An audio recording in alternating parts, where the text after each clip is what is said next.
Hi students, good day. In previous class, we have discussed the inductive method of teaching mathematics. Okay, now we are going to discuss the deductive method of teaching mathematics. Okay, so if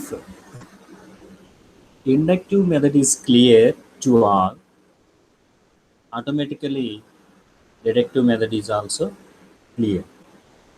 Whereas deductive method is quite opposite to the deductive method. Okay. నిన్న క్లాస్లో ఆగమన పద్ధతి అనేటువంటి బోధనా పద్ధతి గురించి చర్చించుకున్నాం. ఈ ఆగమన పద్ధతి దాని యొక్క బోధన విధానము, బోధన ప్రక్రియ అర్థమైనట్లయితే నిగమన పద్ధతి ఈజీగా అర్థమవుతుంది. ఎందుకంటే ఆగమన పద్ధతికి వ్యతిరేకమే నిగమన పద్ధతి అని చెప్పవచ్చు. అంతేకాకుండా ఇంకా ఏం చెప్పొచ్చు అంటే this deductive method is invented or derived to rectify or overcome the demerits of inductive method. Demerits of inductive method అంటే ఈ విధంగా కూడా మనం చెప్పుకోవచ్చు. అది is it true or not అనేది, ఈజ్ ఇట్ జస్టిఫై అనేది డిడక్టివ్ మెథడ్ని పరిశీలించిన తర్వాత మనకి తెలుస్తుంది. సో ఇక్కడ మరొకసారి బ్రీఫ్గా ఆగమన పద్ధతిని పరిశీలించినట్లయితే, ఆగమనము అనేటువంటి ప్రక్రియ మీద ఆధారపడి బోధన జరిగేటువంటి పద్ధతిని ఆగమన పద్ధతి అన్నాం. అంటే ఈ పద్ధతిలో ప్రధానంగా ప్రాథమిక భావనలు, ప్రాథమిక స్థాయిలో గణిత బోధనలు, సూత్రాలు స్థాపించడం కోసం ఈ ఆగమన పద్ధతి ఉపయోగపడుతుందని చెప్పవచ్చు. ఈ ఆగమన పద్ధతిలో ఉన్నటువంటి ప్రధానమైన బోధనా విధానం ఏంటంటే, కొన్ని ఉదాహరణలు తీసుకొని ఆ ఉదాహరణ సహాయంతో ఒక సార్వత్రిక సత్యాన్ని ఏర్పాటు చేయటాన్ని మనం ఆగమన విధానము అంటాం. అంటే గణితంలో గణిత సూత్రాలని, గణిత నియమాలని ఉదాహరణ పరిశీలించడం ద్వారా ఆ ఉదాహరణలో ఉన్నటువంటి సిమిలారిటీస్ని ఐడెంటిఫై చేసి దాని ఆధారంగా ఒక జనరలైజేషన్కి వచ్చి ఒక సూత్ర స్థాపన జరగటాన్ని మనం ఆగమన పద్ధతి అంటాం. ఇక్కడ ప్రత్యేకంగా సూత్రాలు స్థాపించడం కోసం ఎక్కువగా ఈ బోధనా పద్ధతిని ఉపయోగిస్తాం కాబట్టి దీన్ని సూత్రీకరణ పద్ధతి అని కూడా అంటామని చెప్పుకున్నాం. ఓకే, సో ఎనీహౌ ఈ ఆగమన పద్ధతికి పూర్తి వ్యతిరేకమైందే నిగమన పద్ధతి అని చెప్తుంది. సో ఇప్పుడు ఈ నిగమన పద్ధతి గురించి తెలుసుకుందాం. Deductive method is advocated by Comenius in 17th century. Okay, so whereas inductive method is Francis Bacon. Okay, as we discussed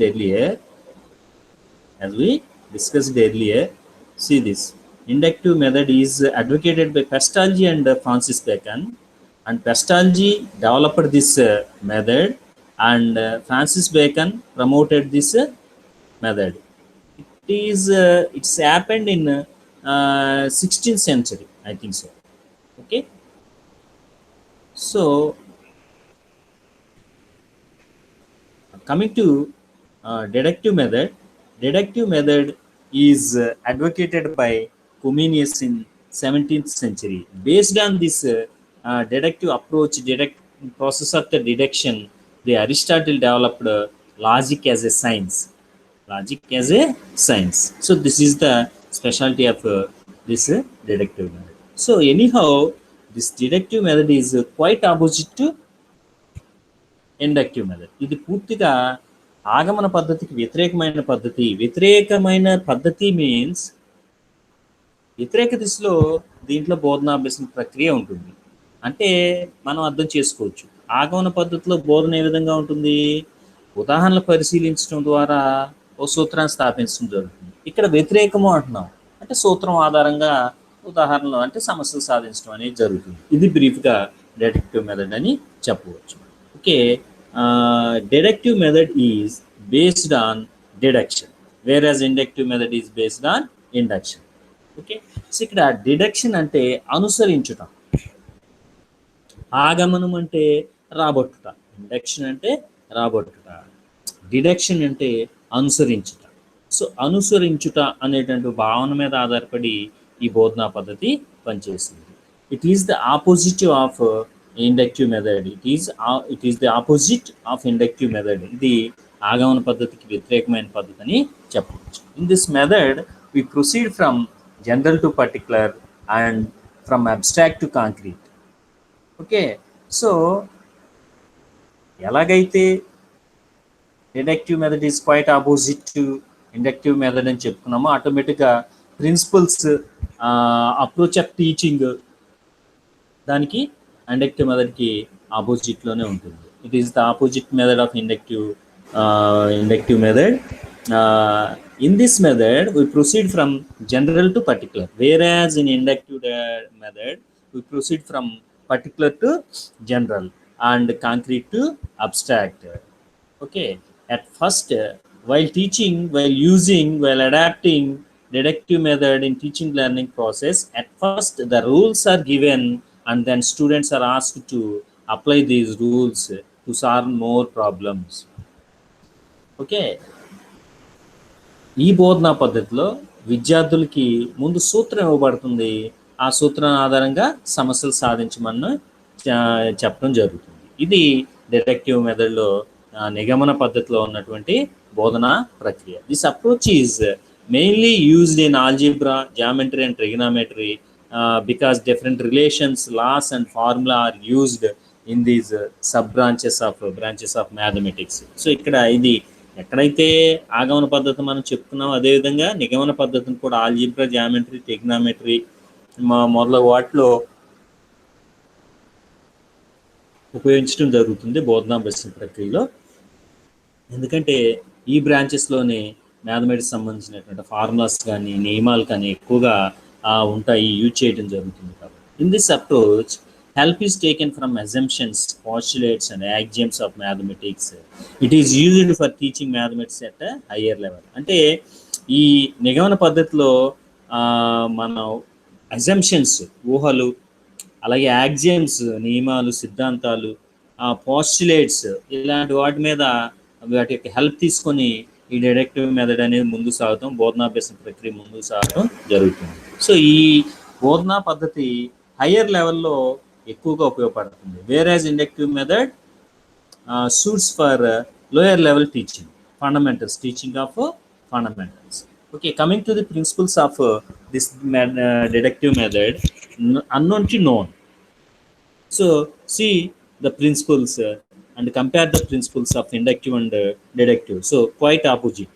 So there known to unknown, here unknown to known, general to particular, formula to example, abstract to concrete, complex to simple. We proceed from simple to complex in inductive method. That why it is psychological and child-centered. Okay, and we proceed from example to formula in inductive method. That's why the subject will be crystal clear. Subject will be crystal clear. But here we proceed from formula to example. As we said earlier, at the beginning of the class, the teacher will give a formula to the students and will give some problems to do applications based on that formula. So this is the process of teaching in using deductive method. This method involves application of formula to solve problems. This method involves application of formula to solve problems. Immediately after announcing the topic of the day, the teacher gives the relevant formula to students. The teacher gives the relevant formula to the students. Then he solves one or two problems on blackboard to explain the process of application, and the students understands the application of formula to solve the problems.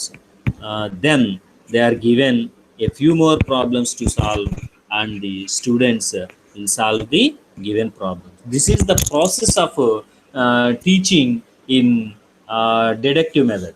Okay, this is the procedure of deductive method. While starting the class, the teacher give relevant formula to the students. అంటే ఈ పద్ధతిని ఉపయోగించి బోధించే సందర్భంలో బోధనా విధానం ఏ విధంగా ఉంటుందంటే, తరగతి గదిలో క్లాస్ టీచ్ చేసే ముందు ఉపాధ్యాయుడు విద్యార్థులకి ఆ రోజు ఏదైతే క్లాస్ చెప్పాలనుకున్నాడో, ఏ యూనిట్ చెప్పాలనుకుంటున్నాడో, ఏ కాన్సెప్ట్ చెప్పాలనుకుంటున్నాడో ఆ కాన్సెప్ట్ సంబంధించినటువంటి ఫార్ములాని విద్యార్థులకి ఇవ్వడం జరుగుతుంది, బోర్డు మీద రాయడం జరుగుతుంది. తరువాత ఈ solves one or two problems on black board. ఆ ప్రాబ్లమ్ ఆ ఫార్ములాను బేస్ చేసుకొని ఒకటి లేదా రెండు సమస్యల్ని బ్లాక్ బోర్డ్ మీద సాధిస్తూ విద్యార్థులకి how to apply the formula to solve the problems అనేది వివరించడం జరుగుతుంది. After that the teacher will give some more problems to solve the students. Okay, ఇంకొన్ని సమస్యలు అంటే మోడల్కి 2 ఎగ్జాంపుల్స్ చెప్పిన తర్వాత ఎలాగా ఫార్ములాని అప్లై చేయాలనేది విద్యార్థులు అవగాహన చేసుకోవడం కోసం ఇంకొన్ని ప్రాబ్లమ్స్ ఇచ్చేసి వాటిని సాల్వ్ చేయమంటం జరుగుతుంది. ఆల్రెడీ ఫార్ములా ఇచ్చేసి దానికి 2 సమస్యల్ని ఉపాధ్యాయుడు బోర్డు మీద చేశారు కాబట్టి మిగతా సమస్యల్ని విద్యార్థి ఆటోమేటిక్గా అదే నాలెడ్జ్తో కంప్లీట్ చేయడం జరుగుతుంది.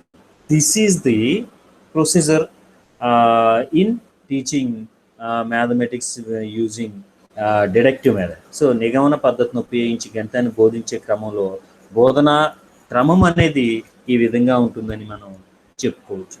Okay, so coming to the examples. So yesterday we discussed the same example in inductive method. So where there the student establishes the truth, the sun rises every day and sun sets every day. So by observing the actions for some days, he generalizes the universal truth, like the sun rises every day and also sets every day. But that is the inductive approach. But here in deductive approach, the teacher directly gives the universal truth to the students. The sun rises every day and also sets every day. ప్రతిరోజు సూర్యుడు ఉదయిస్తాడు మరియు అస్తమిస్తాడు, ఇది జీవిత సత్యము అని చెప్పేసి ఉపాధ్యాయుడు విద్యార్థులకి తెలియచేయటం జరుగుతుంది. సో విద్యార్థి దాన్ని ఆధారంగా చేసుకొని సో వెరిఫై చేయటం జరుగుతుంది. సో రేపు మళ్ళీ దాన్ని గమనిస్తాడు, 2 రోజుల తర్వాత మళ్ళీ దాన్ని గమనించి ఓకే సూర్యుడు సార్ చెప్పారు కాబట్టి అదేవిధంగా యూనివర్సల్ ట్రూత్ అని సూర్యుడు తూర్పును ఉదయిస్తున్నాడు లేదా సూర్యుడు ఉదయిస్తున్నాడు ప్రతిరోజు మరియు ఈవినింగ్కి అస్తమించడం జరుగుతుంది అని పరిశీలించడం చేయటం జరుగుతుంది. సో ఇక్కడ అంటే ఆగమనంలోనేమో అదే పరిశీలన ద్వారా విద్యార్థి యూనివర్సల్ ట్రూత్ని ఎస్టాబ్లిష్ చేస్తే, నిగమనంలో ఎస్టాబ్లిష్ చేసిన ట్రూత్ని కొన్ని సంఘటనల ద్వారా పరిశీలించడం జరుగుతుంది, దాన్ని అనుసరించి సంఘటనల్ని పరిశీలించడం జరుగుతుంది. సో అది difference between these 2 methods. So second example, general example we discussed there in inductive method. All the green apples are sour in taste. In inductive method, the student establishes the truth, like all the green apples are sour in taste, by observing, by facing some examples, by eating some green apples.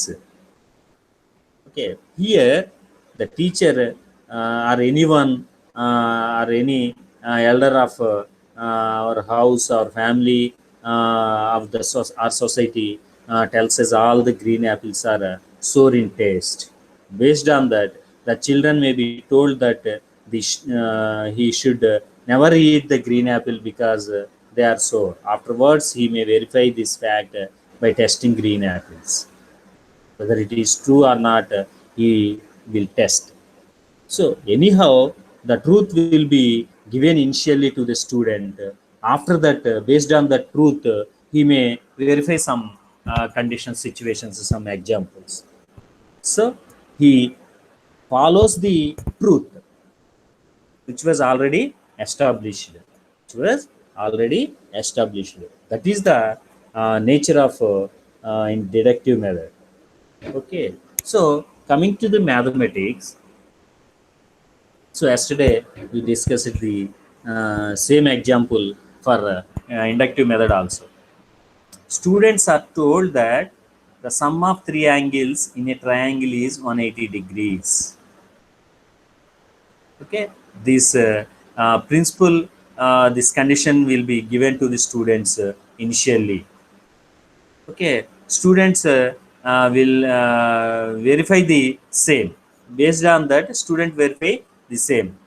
They will calculate angles of triangle, and he will confirm, and he will come to a conclude that sum of angles of the triangle is equal to 180 degrees. Here, what is the difference between induction and deduction?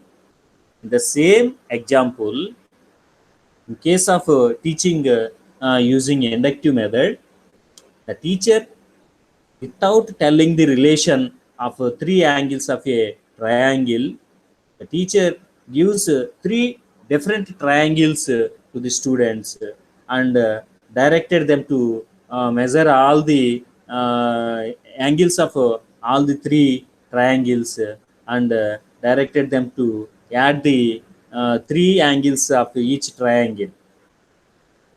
Okay, so ఇక్కడ ఆగమన పద్ధతిలో ఇది ఈ సత్యాన్ని విద్యార్థి తనంతట తాను స్థాపించడం జరిగింది. ఏ విధంగా? ఉదాహరణలు పరిశీలించి కొన్ని త్రిభుజాలను తీసుకుని ఆ త్రిభుజంలో మూడు కోణాలని కొలతల్ని కొలిచి ఆ కొలిచిన కోణాలని యాడ్ చేసి ప్రతి సందర్భంలో 180 డిగ్రీలు వస్తుంది, కాబట్టి ఇది అన్ని సందర్భాల్లోనూ నిజమవుతుంది, కాబట్టి ప్రతి త్రిభుజంలో మూడు కోణాలు మొత్తం 180 డిగ్రీలు అని అక్కడ విద్యార్థి ఆ నియమాన్ని స్థాపించడం, ఆ లక్షణాన్ని స్థాపించడం జరుగుతుంది. కానీ ఇక్కడ డిడక్టివ్ మెథడ్లో విద్యార్థికి ముందుగా తెలియజెప్పడం జరుగుతుంది. ఏమని? త్రిభుజంలో మూడు కోణాలు మొత్తం 180 డిగ్రీలు అని. అప్పుడు విద్యార్థి కొన్ని త్రిభుజాలని తీసుకొని దాంట్లో కోణాలను కొలిచి అవి 180 డిగ్రీలు అని ఫైనలైజ్ చేయడం జరుగుతుంది. Okay, so what is the difference between these two, inductive and deductive? అక్కడ విద్యార్థి తనంతట తాను కనుక్కున్నాడు ఉదాహరణ పరిశీలించడం ద్వారా. ఇక్కడ విద్యార్థి ఆ సార్వత్రిక సత్యాన్ని లేదా ఆ నియమాన్ని లేదా ఆ లక్షణాన్ని ముందుగానే ఉపాధ్యాయుడు తెలియజేసిన తర్వాత కొన్ని ఉదాహరణలు దాని ఆధారంగా పరిశీలించడం జరిగింది. So this is the difference. Okay, let us see one more example. The problem will be given like this. If length and breadth of a rectangle is 6 and 4 meters respectively, then find out the area of a rectangle. 6 సెంటీమీటర్ల పొడవు, 4 సెంటీమీటర్ల వెడల్పు గల దీర్ఘచతురస్రం యొక్క వైశాల్యం కనుక్కోండి. Solution. Children can solve the problem by using the formula to find out the area of rectangle. So therefore, area of rectangle is equal to length and breadth, that is equal to 6m into 4m, that is equal to 24 meters square. What is the activity done by the student while solving this problem? Simply, he used the formula which was already invented and developed and given by the teacher, and he applies the formula to solve this problem. Okay, already ఉపాధ్యాయుడు చెప్పిన సూత్రాన్ని ఇక్కడ ఉపయోగించి ఆ విలువల్ని ప్రతిక్షేపించి ఇక్కడ ఆ వైశాల్యాన్ని, దీర్ఘచతురస్రం యొక్క వైశాల్యాన్ని కనుక్కోవటం జరిగింది. అంటే ఇక్కడ విద్యార్థి ఏం చేశాడు? సూత్రాన్ని కనిపెట్టలా, ఆల్రెడీ కనిపెట్టిన సూత్రాన్ని అనుసరించాడు, ఫాలో అయ్యాడు. అందుకని నిగమనము అంటే అనుసరించుట అని చెప్పాం, అనుసరించేటువంటి పద్ధతి అని చెప్పవచ్చు. సో ఈ నిగమన పద్ధతి ఎక్కువగా సమస్యలు సాధించడం కోసం ఉపయోగిస్తాం కాబట్టి దీన్ని సమస్య పరిష్కార పద్ధతి అని కూడా చెప్తాం. సమస్య పరిష్కార పద్ధతి అని కూడా చెప్పవచ్చు, లేదా అభ్యాస పద్ధతి అని కూడా చెప్పవచ్చు. సమస్య పరిష్కార పద్ధతి కంటే అభ్యాస పద్ధతి అనేది, మెథడ్ ఆఫ్ ఎక్సర్సైజెస్ అనేది చాలా యాప్ట్ టైటిల్ అని ఆల్టర్నేటివ్ టైటిల్ అని చెప్పుకోవచ్చు డిడక్టివ్ మెథడ్. ఎందుకని? ఎక్సర్సైజ్లో ఏముంటాయి? ప్రాబ్లమ్స్ ఉంటాయి. ప్రాబ్లమ్ సాల్వ్ చేయడానికి ఈ డిడక్టివ్ మెథడ్ని యూజ్ చేస్తున్నాం కాబట్టి మనం దీన్ని అభ్యాస పద్ధతి అని కూడా అనొచ్చు. Okay, let us see this example. Find the interest on rupees 500 at the rate of 5% for 2 years. So here student has to apply simple interest formula. So that is PTR by 100. He substitutes the given values in the formula. Okay, automatically after substitution he simplifies the equation and he will get the simple interest as 50 rupees. Okay, so ఇక్కడ విద్యార్థి ఏం చేశాడు? సూత్రంలో వాల్యూస్ని substitute చేసి answer కనుక్కున్నాడు. So అంటే already establish చేసినటువంటి ప్రిన్సిపల్ని సింపుల్గా ఫాలో అయ్యాడు. ఓకే, సో అది next. Find out 4a plus 4a plus 2b whole square. This is in the form of a plus b whole square. So ఇక్కడ a plus b whole square సూత్రాన్ని ఇక్కడ apply చేయడం అనేది జరుగుతుంది. a plus b whole square సూత్రాన్ని apply చేసి దాంట్లో values substitute చేసి దాన్ని సింప్లిఫై చేసి 16a square plus 16ab plus 4b square అని ఫైనల్గా ఆన్సర్ రాబట్టడం జరుగుతుంది.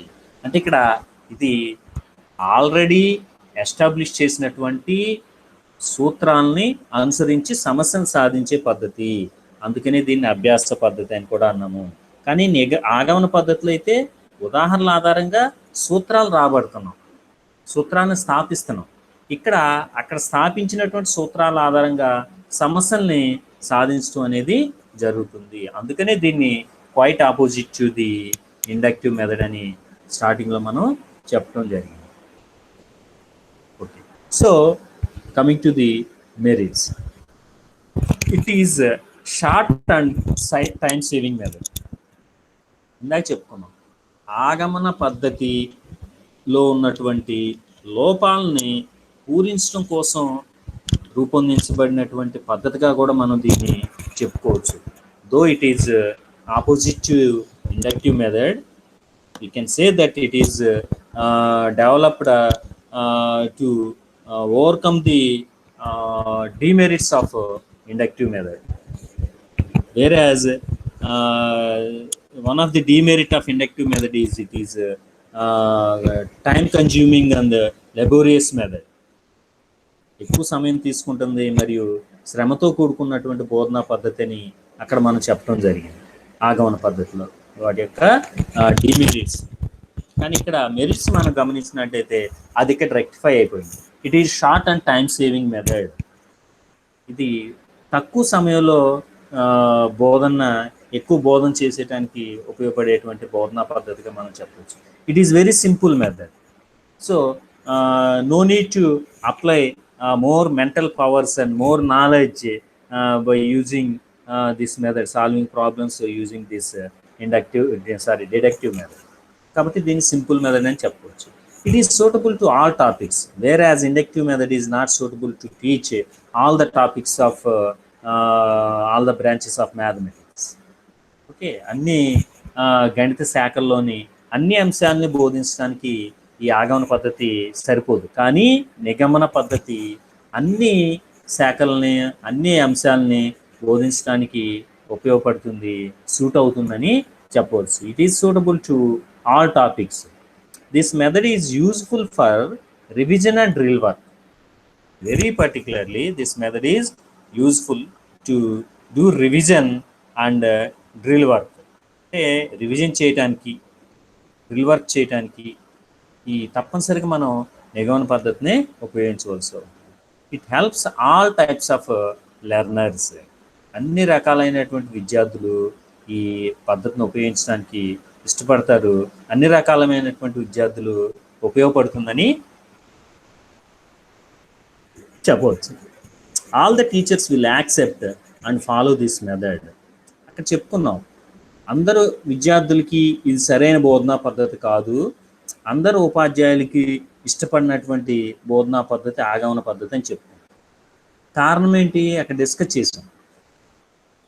Why we cannot teach all the concepts with inductive method, and all the students doesn't, all the teachers doesn't like to adopt or use inductive method to learn the concept, mathematical concepts. ఎందుకని చెప్పుకున్నామంటే అన్ని గణిత భావాలని ఈ పద్ధతిలో ఉదాహరణ సహాయంతో prove చేయటం అనేది సాధ్యపడదు.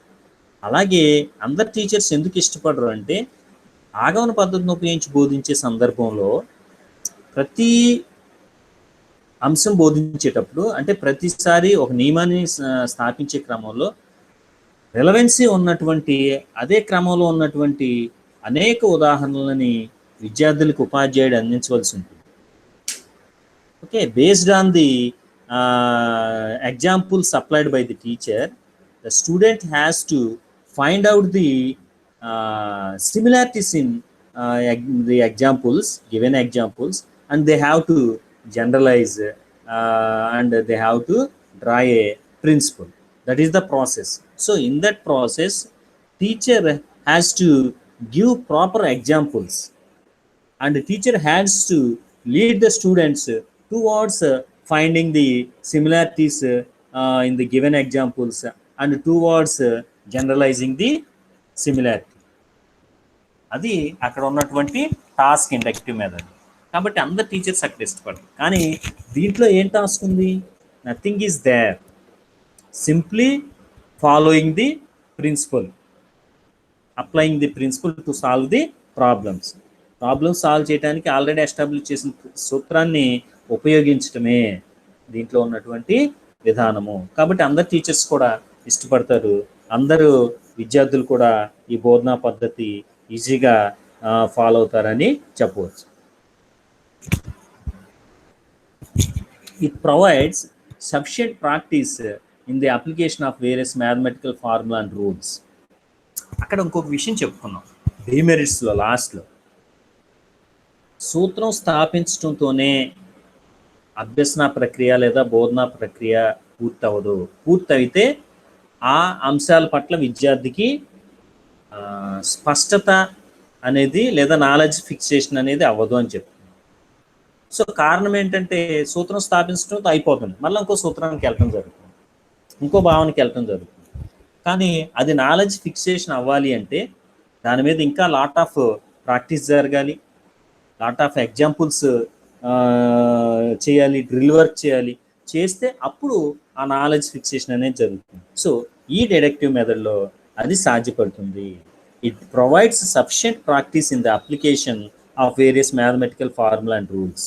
సో వివిధ గణిత సూత్రాలు, నియమాలని ప్రాక్టీస్ చేయడానికి, అప్లై చేయడానికి ఇది బాగా ఈ పద్ధతి అనేది ఉపయోగపడుతుంది. అంటే నాలెడ్జ్ ఫిక్సేషన్ చేయడానికి ఈ డిడక్టివ్ మెథడ్ అనేది ఉపయోగపడుతుంది. The speed and efficiency increase by the use of this method. ఈ పద్ధతిని ఉపయోగించడం వల్ల విద్యార్థులు గణిత ప్రక్రియలో వేగం అనేది పెంపొందించబడుతుంది అని చెప్పుకోవచ్చు. సో సూత్రం అప్లై చేస్తాడు, సూత్రంలో ఫార్ములా సబ్స్టిట్యూట్ చేసి సింప్లిఫై చేయటం, ఆన్సర్ రాబట్టడం జరుగుతుంది. అదే ప్రక్రియ కొనసాగించడం ద్వారా విద్యార్థుల్లో స్పీడ్ డెవలప్ అవుతుంది, అలాగే ప్రాబ్లమ్ సాల్వ్ చేసే ఎఫిషియన్సీ కూడా డెవలప్ అవుతుందని చెప్పుకోవచ్చు. Probability in induction gets converted into certainty by this method. అంటే ఇండక్టివ్ మెథడ్లో కొంతమేర ప్రాబబిలిటీ ఉంటుంది అనుకోవచ్చు ఆ సూత్రానికి, స్థాపించిన సూత్రానికి.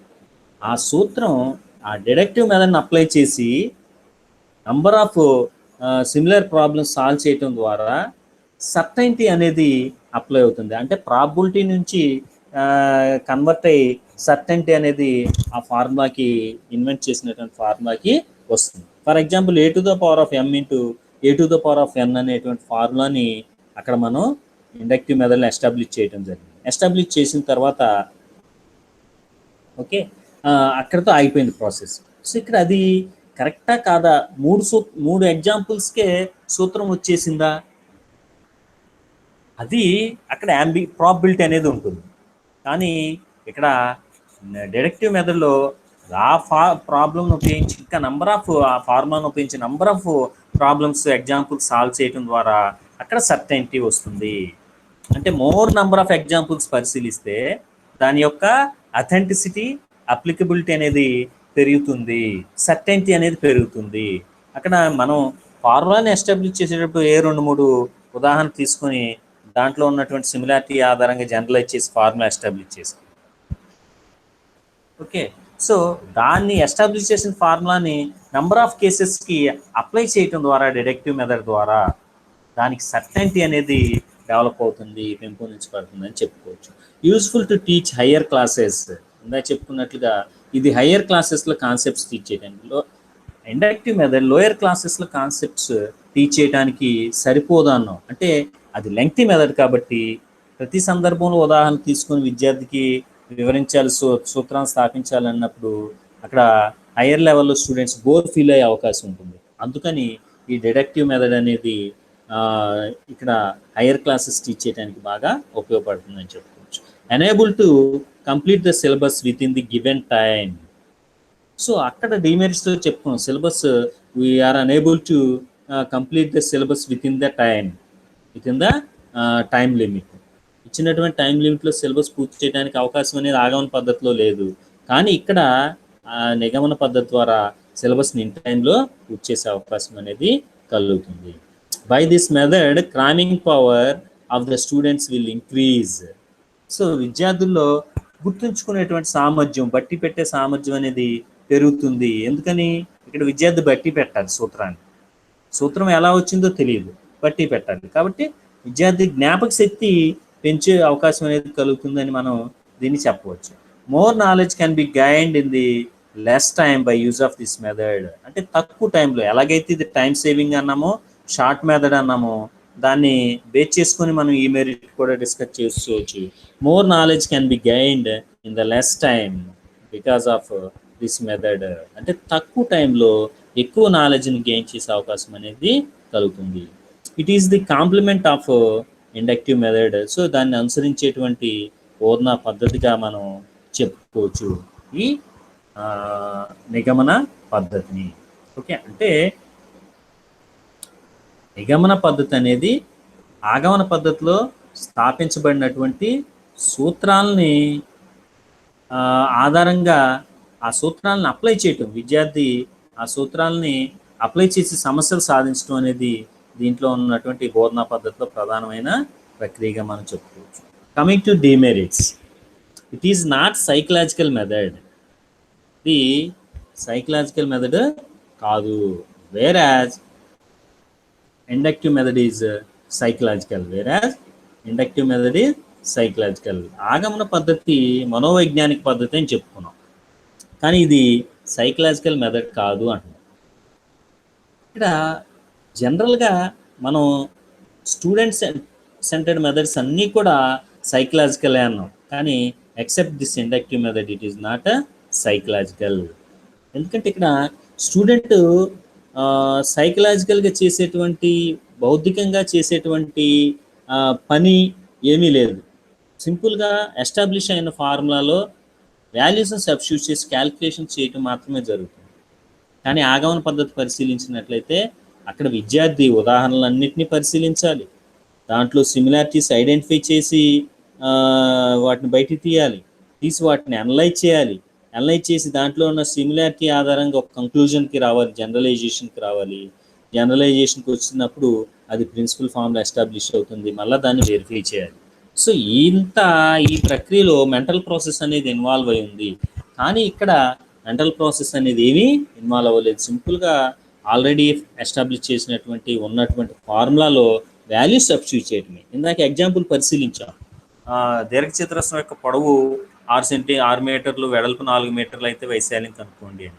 6x4 24 చదరపు మీటర్లు అని చెప్పి, దీనికి ఇంక విద్యార్థి ఏం ఆలోచించాలి? సూత్రమే అని రాబట్టాలా? దీర్ఘచతురస్రానికి వైశాల్యం సూత్రం పొడవు ఇంటూ వెడల్పు అని ఏమైనా విద్యార్థి రాబడుతున్నాడో రాబట్టట్లేదు. ఆల్రెడీ సూత్రాన్ని రూపొందించినటువంటి డెరైవ్ చేసినటువంటి ప్రిన్సిపల్లో వాల్యూ సబ్స్టిట్యూట్ చేసి ఫైనల్గా దాని ఏరియాని కనుక్కోవటం అనేది జరుగుతుంది. Okay, so it is not suitable for beginners. It is not suitable for beginners. Sorry, psychological method చెప్పుకున్నాం. Next, it is not easy to understand. దీంట్లో ఈ పద్ధతిలో బోధించడం ద్వారా గణిత భావనలన్నింటినీ కూడా పూర్తిగా అవగాహన చేసుకునేటువంటి అవకాశం విద్యార్థికి ఉండదు. ఎందుకంటే దీంట్లో ఫార్ములాస్ వీటన్నిటి మీద విద్యార్థికి ఎప్పుడూ అనుమానం ఉంటుంది కాబట్టి ఈజీగా అవగాహన చేసుకునే అవకాశం అనేది లేదు. It does not impart any training in scientific method. అక్కడ ఆగమన పద్ధతి శాస్త్రీయ పద్ధతి అని చెప్పుకొని అలాగే శాస్త్రీయ దృక్పథాన్ని పెంపొందించబడుతుంది అన్నాం. కానీ ఇక్కడ అటువంటి ప్రక్రియ అనేది లేదు. సైంటిఫిక్ యాటిట్యూడ్ డెవలప్ అవ్వదు. అది ఈ పద్ధతి సైంటిఫిక్ మెథడ్ అని కూడా మనం చెప్పడానికి అవకాశం లేదు. It is not suitable for beginners. ఇది ప్రారంభంలో ప్రాథమిక గణిత భావనలు బోధించడానికి అనువైన పద్ధతి ఏమాత్రం కాదు. ప్రాథమిక స్థాయిలో గణిత భావనలు ఈ విధంగా బోధిస్తే విద్యార్థులకి గణితం పట్ల ఆసక్తి అనేది సన్నగిలుతుంది, భయం అనేది పెరుగుతుంది. కాబట్టి ప్రాథమిక స్థాయిలో గణిత భావనలు అన్నీ కూడా లైక్ ఇండక్టివ్ మెథడ్ అలాంటి మెథడ్స్ని ఉపయోగించి బోధన చేయవలసి.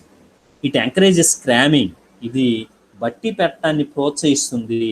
సో కాబట్టి ఇక్కడ బోధనలో ఏం చెప్పుకున్నాం, ఫస్ట్లో టీచర్ క్లాస్లోకి ఎంటర్ అవ్వగానే ఒక కాన్సెప్ట్ సంబంధించిన ఫార్ములా వేయడం జరుగుతుంది. ఆ ఫార్ములాను ఉపయోగించి స్టూడెంట్ ప్రాబ్లం చేయడం జరుగుతుంది. అంటే ఇక్కడ ఏం చేయాలి, స్టూడెంట్ ఆ ఫార్ములా గుర్తుపెట్టుకోవాలి. మరలా ఇంకో సందర్భంలో అలాంటి ప్రాబ్లం ఇస్తే చేయవలసి వచ్చినప్పుడు ఆ ఫార్ములా గుర్తుంటేనే చేయగలుగుతాడు.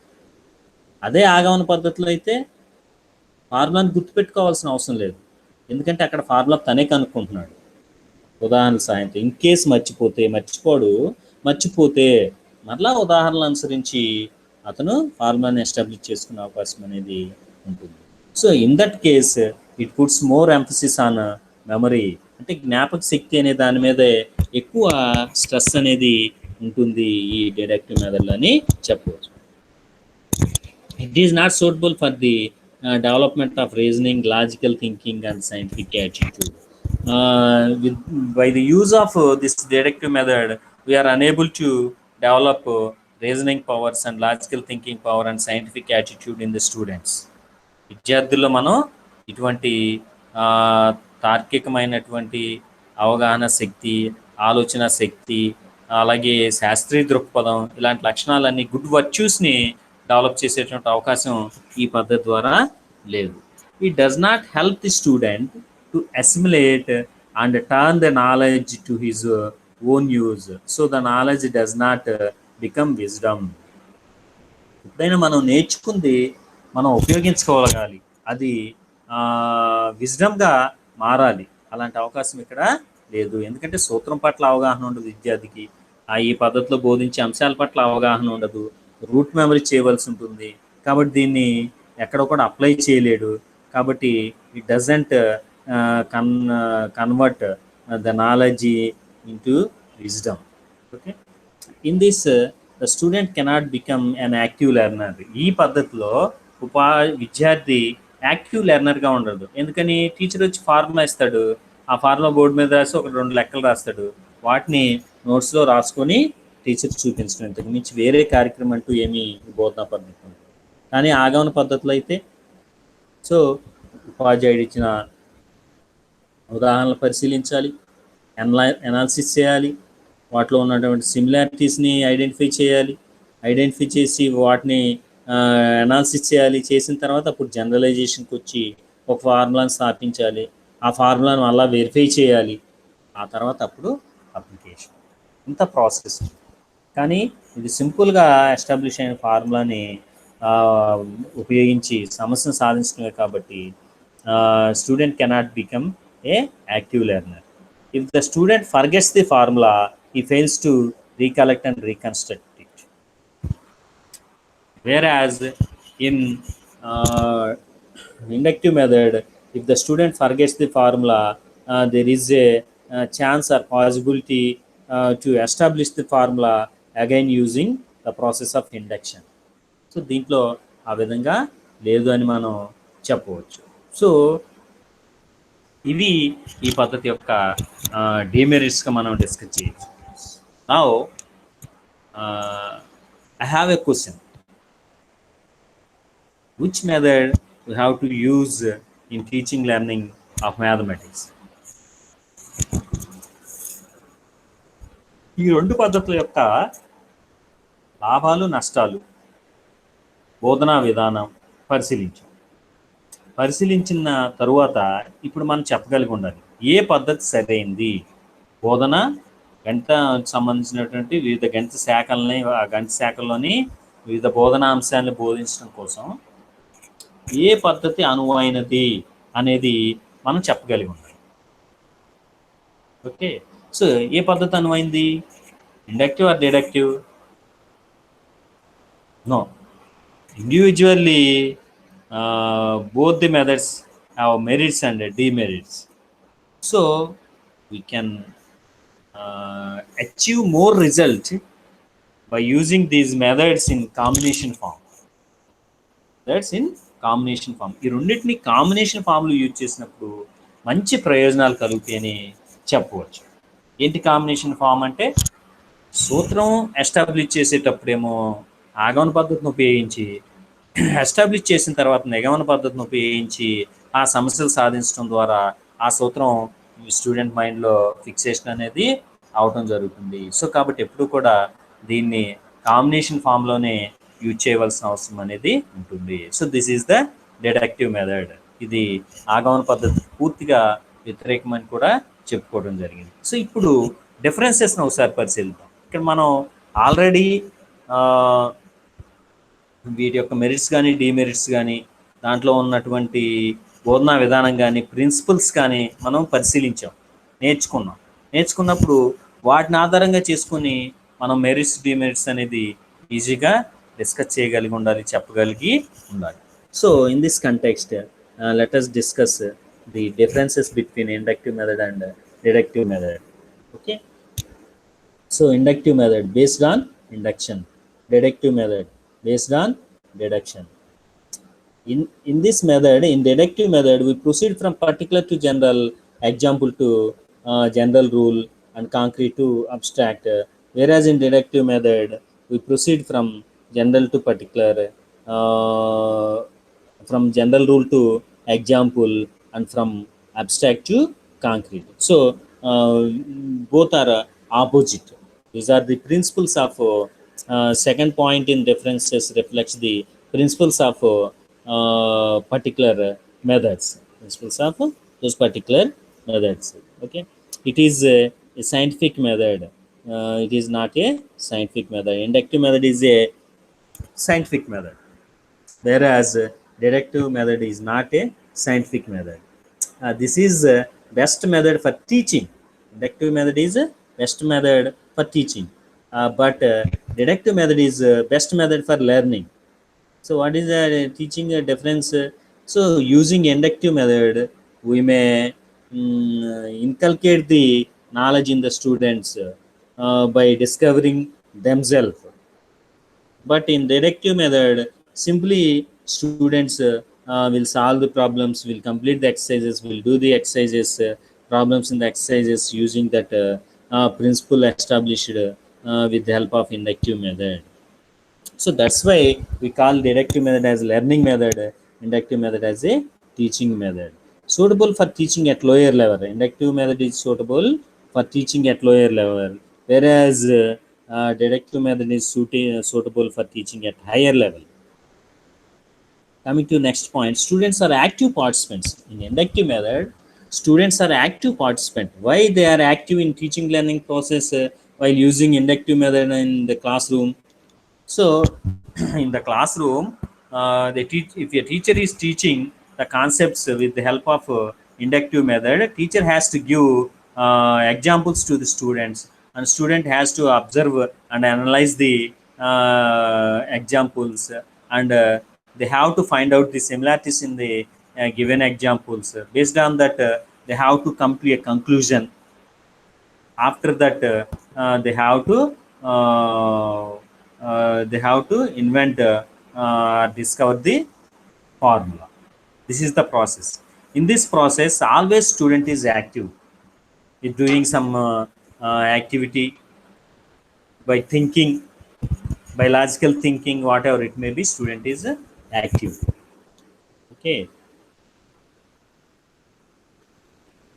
But mm, whereas student cannot become active participants in deductive method, there is no scope to participate actively in teaching learning process in deductive method. So in deductive method, teacher will give the formula simply. Student has to apply the values of the formula of the problem in the given formula. Okay. So in this scenario, student does not become an active participant. Okay. Here in deductive method, student is just like a mission. Just simply he will do the work what the leader or boss said. Okay. This method is helpful in discovering the knowledge. Inductive method is helpful in discovering the knowledge. So for discovering new things, that's the discovering a knowledge, inductive method is very much helpful. In this method, children use the knowledge gained by the others. Here children establishes the knowledge, discovers the knowledge, whereas in deductive method, the children follows the knowledge invented by, gained by others. Okay. This method is the way of discovery and research. Inductive method is the way of discovery and research. This method is way of following because the child follows the given laws and principles simply. So ఈ బోధనా పద్ధతి ఆవిష్కరణ అలాగే research చేయటంలో సబ్జెక్ట్లో ఉపయోగపడుతుంది, అటువంటి లక్షణం కలిగి ఉంటుంది. కానీ నిగమన పద్ధతి సింపుల్గా ఆవిష్కరించబడినటువంటి సూత్రాన్ని, ప్రిన్సిపల్స్ని ఫాలో అవటం మాత్రమే జరుగుతుంది. By using this method, scientific attitude is will be developed in the students. విద్యార్థుల్లో శాస్త్రీయ దృక్పథాన్ని ఆగమన పద్ధతి పెంపొందిస్తుంది. So there is the scope to develop this particular virtue. Okay. By using this method, scientific attitude develop in the students. But using this method does not give any scope to develop scientific attitude in the students. With the by using deductive method, there is no chance or there is no possibility to develop scientific attitude in the students. Okay. This method gives emphasis on originality and creative work. Inductive method emphasis on originality and creative work, whereas the deductive method gives emphasis on problem solving. Just the emphasis is on problem solving only. Okay. This method gives emphasis on originality and creative work, and this method gives emphasis on problem solving. Okay. Coming to the next difference. In this method, both the teacher and students are active. Teacher students ఇద్దరు కూడా ఈ పద్ధతిలో యాక్టివ్గా ఉంటారు. Deductive మెథడ్లో in this method the teacher active and the student is passive listener. Only teacher will be active in teaching and students will be passive listeners. Students are passive listeners. Teaching learning process become interesting and use of this method. By use of this method, with the help of this method, students develops interest with the use of this method. Teaching learning process becomes dull in this method. So in this method, deductive method, teaching learning process becomes very dull because there is no activity to the students, there is no active participation to the student in the classroom. Just he has to apply the formula to new problems. That is only the activity in the deductive method. So that's why it is dull. Develops good relations between teacher and students through using inductive method. A teacher may develop uh, good relations between teacher and students. Automatically the relationship between student and teacher will be strengthened. But the relationship between teacher and student is not possible by using deductive method. Okay. It encourages meaningful learning. Inductive method encourages meaningful learning, and it encourages rote learning. In the deductive method encourages rote learning because student doesn't know how the formula establishes, what is the justification for the formula. He don't know anything regarding the formula. Simply he has to memorize that formula. But in inductive method, for each and every step, will be a clarity. Student participation is there. Student himself establishing the principle. That's why it leads to meaningful learning. Okay. So in inductive method, emphasis is on reasoning. Emphasis is on reasoning, whereas deductive method emphasis on only memory. Okay. Finally, inductive method is consuming and laborious, whereas deductive method is time saving method. So ఇది కాలం మరియు శ్రమని ఎక్కువగా అవసరం అవుతాయి inductive మెథడ్లో. Directive మెథడ్లో అయితే కాలము శ్రమ అనేవి ఎక్కువగా అవసరం అవ్వవు. So these are the differences between inductive and deductive methods. Okay.